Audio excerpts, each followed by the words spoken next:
A faulty registration process could make it nearly impossible to identify a plane's real owner or if the plane is even still in operation. The Boston Globe Spotlight team spent a year investigating the FAA's outdated system. They found a process easily exploited by corrupt politicians and drug dealers. The report also claims that people with links to terrorism still hold active FAA licenses to fly or repair planes. Kris Van Cleave spoke to the reporters who broke this story. The stories are out today in the Boston Globe, and they raise questions about how the FAA handles information regarding airplanes and who's flying them. 1 in 6 private aircraft in the United States are registered through means, though legal, make it very hard, even for law enforcement, to determine who owns an airplane.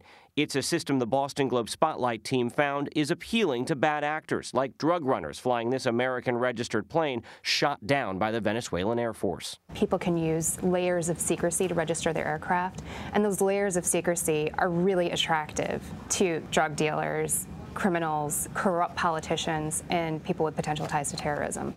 Jamie Dowdle and Kelly Carr are the Spotlight fellows who reported the story. It helps them hide, conceal their activities, and they have, when they register their airplane with the U.S. flag, it's like getting the U.S. stamp of approval. What they found was an antiquated system less secure than getting your driver's license. You have to have a bill of sale, and the bill of sale simply says, Kelly sold the plane to Jamie, and then you have to fill out the form, and that's about it. Because you go to the DMV, it's a birth certificate, a passport, a power bill. Utility bill. Right. The cost of registering an airplane is just $5, a price the FAA says was mandated by Congress back in 1964. The FAA doesn't see itself as an active policeman of the registry, so when information comes in, they make sure information is there, but they don't vet the information. So they're really operating on the honor system of people who are registering aircrafts and also on pilots' licenses to say, this is who I am a U.S. citizen, you know, I live here.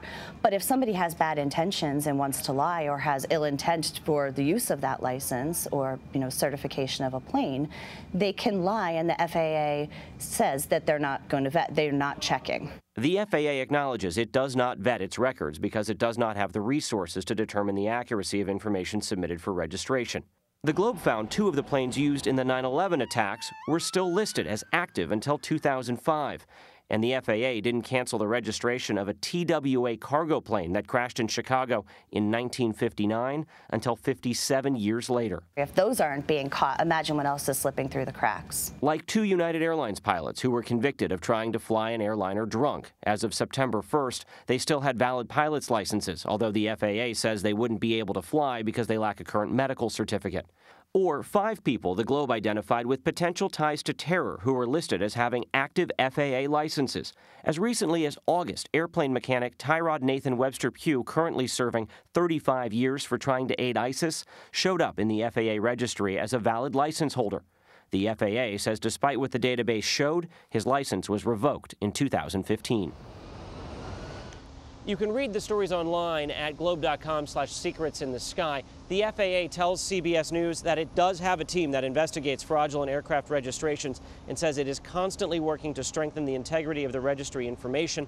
The agency is developing a plan to significantly upgrade and modernize the aircraft registration process. Anne Marie and Vlad. Kris Van Cleave, thank you.